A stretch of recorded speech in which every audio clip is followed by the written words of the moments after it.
প্রিয় নবী সাল্লাল্লাহু আলাইহি ওয়াসাল্লাম কেমন অন্তর্যামী দেখুন। আমার আপনার নবী সাল্লাল্লাহু আলাইহি ওয়াসাল্লাম বলেন, তাহলে এখন বলেন আপনারা কি বলছেন? আমি নবী আপনাদের বলি আপন আপন বাড়িতে চলে যান, কারণ এই 2 লক্ষর সঙ্গে 3000 কেমন করে যুদ্ধ করবে বলুন। সাহাবী রাসূল বলেন, হুদুদ আমরা আপনার ডাকে সাড়া দিয়েছি, যাওয়ার জন্য আসিনি গো হুজুর। আমাদের জীবনও যদি যায় তবু যাবে, আমরা আপনার সঙ্গ ছেড়ে চলে যাব না। ইমান কত মজবুত। আমরা হলে কি বলতাম? 3 লক্ষর সাথে আমি যুদ্ধ করব? হাদিস শরীফ প্রমাণ করে 3000 সেনা মাত্র 2 লক্ষ। এ বাবাজি আমার, এদের সঙ্গে আপনার যুদ্ধ হবে। 3000-এর এত বুকবল, ঈমানি এমন জোশ, যেন তারা 2 লক্ষ সেনাকে তুলোর মতো উড়িয়ে দিতে পারে, এমন বল তাদের ঈমানই রয়েছে। সুবহানাল্লাহ। ঈমান কারে বলে? পালিয়ে যাওয়ার নাম ঈমানদার না। বন্ধুরে আমার, সঙ্গে সঙ্গে প্রিয় নবী সাল্লাল্লাহু আলাইহি ওয়াসাল্লাম ডাক দিয়ে বললেন, আপনারা যখন যেতেই চাচ্ছেন না, তাহলে আপনাদেরকে আমি বলি শুনুন, এই জিহাদের মাঠে যাবে, প্রথম সেনাপতি হবে আমার পালিত পুত্র যায়েদ বিন হারিস। জুরি কন্যা সুবহানাল্লাহ। সুবহানাল্লাহ। 2 নাম্বার সেনাপতি আমার হারিস যখন শহীদ হয়ে যায়, যায়েদ বিন হারিস যখন শহীদ হয়ে যাবে, তখন 2 নাম্বার সেনাপতি হবে জাফর বিন আবু তালিব। জাফর বিন আবু তালিব যখন শহীদ হয়ে যাবে, 3 নাম্বার সেনাপতি হবে আব্দুল্লাহ ইবনে রাওয়া। এই 3 জন সেনাপতি হবে। আর আব্দুল্লাহ ইবনে রাওয়া যখন শহীদ হয়ে যাবে, মুসলমান তোমরা তোমাদের মনের মতো ময়দানে একজনকে সেনাপতি নিযুক্ত করে নেবে। জোরে জোরে বলুন সুবহানাল্লাহ। আমি আপনাদের বুঝাতে চাচ্ছি বাবা, যুদ্ধ এখনো সংগঠিত হয়নি, যুদ্ধ এখনো পর্যন্ত হয়নি। আমার আপনার নবী আগাম বলে দিচ্ছেন, অমুক জন শহীদ হবে, অমুককে সেনাপতি নিযুক্ত করবে। আপনারাই বলুন, একটি যুদ্ধের সেনাপতি কজন হয়? এক যুদ্ধের সেনাপতি কজন হয়? আচ্ছা, এই জলসার সভাপতি কজনের?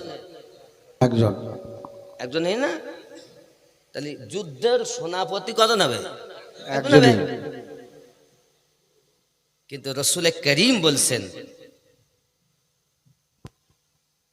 যখন আমার পালিত পুত্র শহীদ হবে, তো জাফর বিন আবু তালিবকে সেনাপতি 2 নাম্বার। 3 নাম্বারে আব্দুল্লাহ ইবনে রাওয়া। আমার নবী পাকের ইলমে গায়েব প্রমাণ হয় না, তারপরেও তারা বলে নবী কিচ্ছু জানে না। আমার ওয়াহাদি রহমাতুল্লাহ আলীকে জিজ্ঞাসা করা, হুজুর আল্লাহ কেমন? তো হুজুর উত্তর দিতেন, যে যেমন তার আল্লাহ তার কাছে তেমন। যে যেমন তার নবী তার কাছে তেমন। আমাদের নবী তো তিনি সব সময় জানের থেকে আরো নিকটে আছেন যিনি। সুবহানাল্লাহ। আমি দক্ষিণ 24 পরগনা কদিন আগে জালসায় গেলাম, তো আমি সূরা আহজাবের 6 নম্বর আয়াত, আন-নাবিয়্যু আওলা বিল মুমিনিনা মিন আনফুসিহিম, প্রত্যেক মুমিনের জানের থেকে আরো নিকটে নবী আছেন। তখন একজন মৌলবি বলছে, হুজুর এটা ঠিক হইল না। মানে ও আমার কানে কানে বলছে, আপনি একটু নবী মিলাদে যে অনেকে কিয়াম করে আর বলে নবী উপস্থিত আসেন, তাই ওরা কিয়াম করে, অনেকে চেয়ার রাখে, একটু বলে। আমি বললাম, পাগলই হবে কেন? আসেন কে? থাকে না যে আমিনউদ্দিন ছিল না, এসেছে।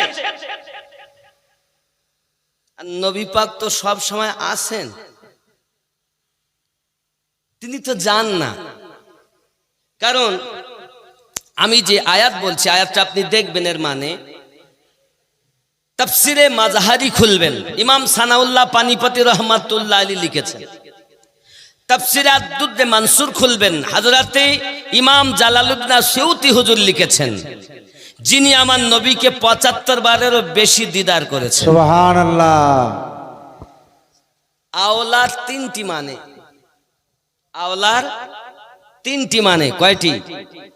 দলিল দিলে অনেকের রাগ হবে, দলিল বলবো। আওলাদ তিন মানে, এক মানে মালিক, আর এক মানে হলো কারিব, কথা বুঝতে পারেননি, আর এক হলো হকদার।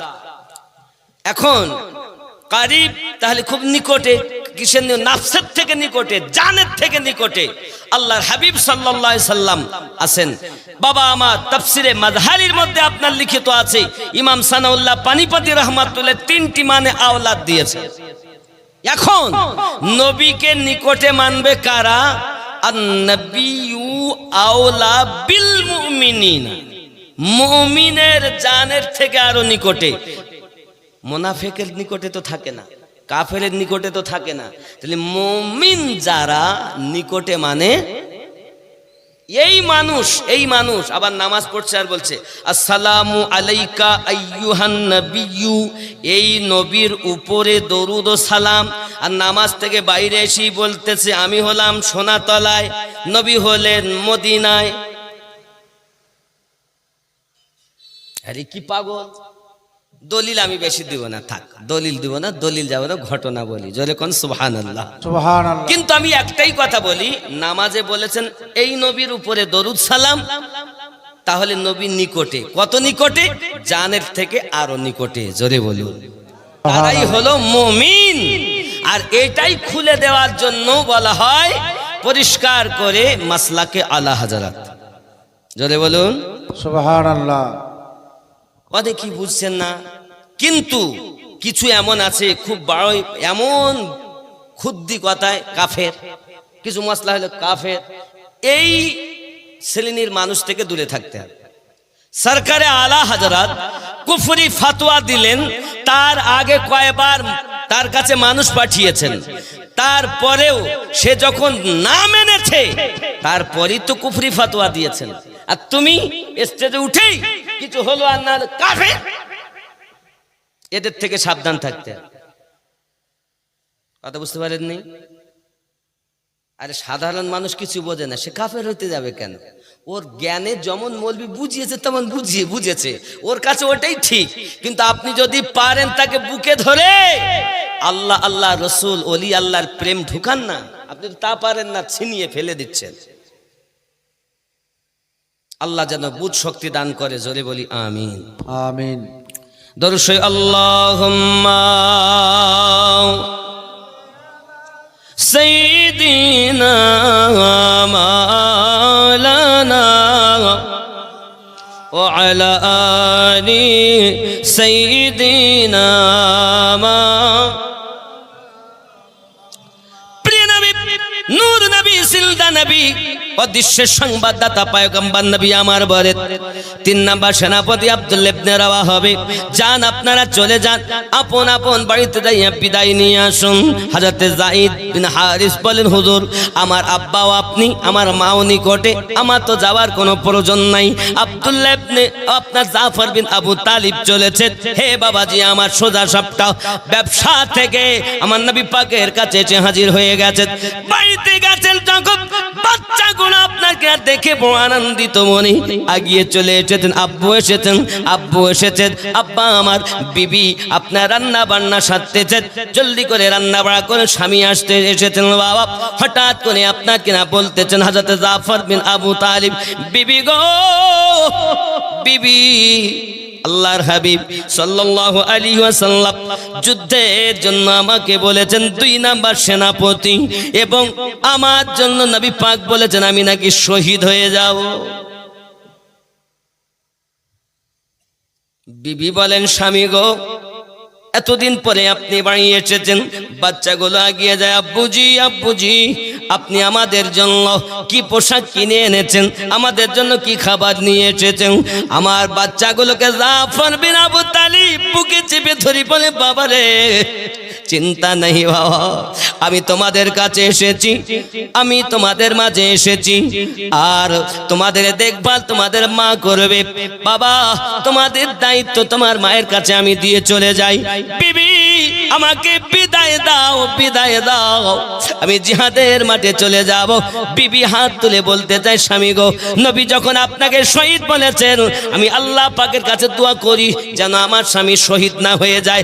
জাফর বিন আবু তালিব সঙ্গে সঙ্গে বিবির পিঠে একটু আদরে করে আঘাত করে বলছে, বিবি, আমার নবী আমাকে বলেছেন আমি 2 নাম্বার শহীদ। আমি জাফর বিন আবু তালিব নবীকে এত বিশ্বাস করি, বিনা দলিলে আমাকে নিজেকে শহীদ মেনে নিয়েছি। সুবহানাল্লাহ। সাহাবায়ে কেরাম রিদওয়ানুল্লাহি তাআলা আলাইহিম আজমাইন কখনো দলিল চাননি নবীকে আপনার মানার জন্য। খালি আপনার কিনা দলিল দিয়ে নবী চেনা যায় না বাবা, দলিল দিয়ে পীর চেনা যায় না, ভালো একটা মন দিয়ে নবী চেনা যায়। দলিলে নবী চেনা যায় না। যদি আপনাদের ঘর ভর্তি দলিল দেওয়া যায় তো নবী চিনতে পারবেন না। সুন্দর মন দিয়ে নবী চেনা যাবে। আপনার মনই তো খারাপ, তা দলিল দিয়ে করবেন কি হবে দলিল? যুবক আমার, আপনার মনটাকে যদি আপনি রোগ মুক্ত করতে পারেন তখন আপনি নবী পেয়ে যাবেন। লোকের কাছে জিজ্ঞাসা করতে হবে না। কাম, ক্রোধ, লোভ, মোহ, মাৎসর্যকে বিলীন করুন। আপনার ভিতরে যে রোগ আছে রোগটাকে আপনি বিলীন করুন। আপনার অন্তরে রোগ আছে, 14টা রোগ, কলবের রোগ আছে। আল্লাহ পাক এই রোগ সম্পর্কে পবিত্র কোরআন মাজিদে আপনার উল্লেখ করেছেন। নিজের কলবটাকে যদি আপনি রোগ থেকে মুক্ত করতে পারেন তবেই হবেন আপনি একজন সুন্দর মানুষ।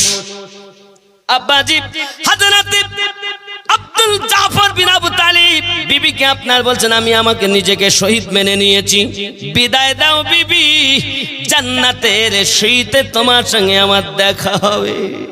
সুবহানাল্লাহ। বিবি স্বামীকে বিদায় দেয় আর বাচ্চাগুলোকে সান্ত্বনা দেয়, ওগো আমার বাচ্চারা তোমরা আজ কান্নাকাটি করো না, আব্বা চলে গিয়েছেন নবী পাকের দরবারে, সবাই অপেক্ষায় আছে, যদিও বলুক না জানি কি হবে জানি না। আব্বা আমার 3 নাম্বার সেনাপতি আব্দুল্লাহ ইবনে রাবাব বিবাহ করে বিবির চেহারা দেখেননি, বাড়ির দরজার কাছে গিয়েছেন, হে বাবাজি আমার বাসর রাত এখনো হয়নি, স্ত্রীর সঙ্গে এখনো দেখা হয়নি, দরজার সম্মুখে গিয়েছেন, কোরআন মাজিদ তেলাওয়াতের আওয়াজ শোনা যায়। আমাদের ঘরে আল্লাহর কোরআন তেলাওয়াত হয় না, আমাদের ঘরে হয় সিরিয়ালের আওয়াজ। কিসের আওয়াজ? আমার মা খালা শুনে নিন রাতের বেলা কেমন ছিল তাদের স্ত্রীগণ, আর আমাদের স্ত্রীরা কেমন হবে। আব্বাজি আমার স্বামী যদি কিছুদিন পরে বাড়ি আসে, স্বামীকে আদর যত্ন করা বাদ দিই, আপনার স্বামী যদি বলে আমাকে বিদায় দাও চলে যাব, খাবার সময় নাই, তোমার সঙ্গে গল্প করার সময় নাই, শুধু বিদায় দাও, যদি হক তোমার আমি আদায় করতে পারিনি, নবী পাকের ডাকে আমি সাড়া দিয়েছি। সন্তানের মায়া তাকে আটকাতে পারে না, বিবির মায়া তাকে আটকাতে পারে না, কারণ ইশক কুরবানি চায়। সুবহানাল্লাহ। ইশক কুরবানি চায়। আপনি তো ইশক করতেই জানেননি। আব্বা লাইলিকে ভালোবাসে মজনু। কে ভালোবাসে? মজনু। তো লাইলি লাইলি করে বেড়ায়। লাইলি জানে আমার মজনু তো আমার প্রেমে পাগল হয়ে খায়ও না দায়ও না, পাগল হয়ে ঘুরে বেড়ায়। তো আলোচনা করছে, দাসী শোন, কাল থেকে 1 পেয়ালা করে দুধ নিয়ে যাবি, আমার মজনুকে দিবি। এই কথা শুনেছে বাইরে একবার, শুনে সেরকম জামা ছেঁড়া ঘোড়া পরে মাথা চুল টুল করে বলছে দুধ তো নিয়ে আসবে, ফ্রিতে দুধ খেতে গেলে জঙ্গলের মুখের কাছে গিয়েই বসে আছে। এখন লাইলি দাসী দুধ নিয়ে যাচ্ছে পেয়ালায় করে, আর ও দেখছে, লাইলি লাইলি, এই মনে হয় সঠিক মজনু, তাকে দুধটা দিয়েছে, খেয়েছে। প্রতিদিন দুধ নিয়ে যায়, নকল মজনুতে খায়। বুঝতে গেছে? আসল মজনু না। বল পোশাক পরলেই সঠিক ইমানদার না, বুঝে নিতে হবে। এখন হঠাৎ বলছে, হ্যাঁ গো, আস্তে আস্তে তো মজনুর ভাগ বেশি হয়ে যাচ্ছে, কারণ বেলতলায় মজনু, বটতলায় মজনু, তালতলায় মজনু, কত মজনু গো। হেৎ, আমার মজনু একটাই না, দুধ নিয়ে দিনের দিন বেশি। তা মজনু দুধ খাওয়ার লোভে মজনু অনেক হয়ে গেছে। এখন লাইলি বলছে এক কাজ কর, চাকু আর পেয়ালা নিয়ে যাও, নিয়ে গিয়ে বলো লাইলির শরীর খুব খারাপ, এই পেয়ালা ভর্তি রক্ত চেয়েছে।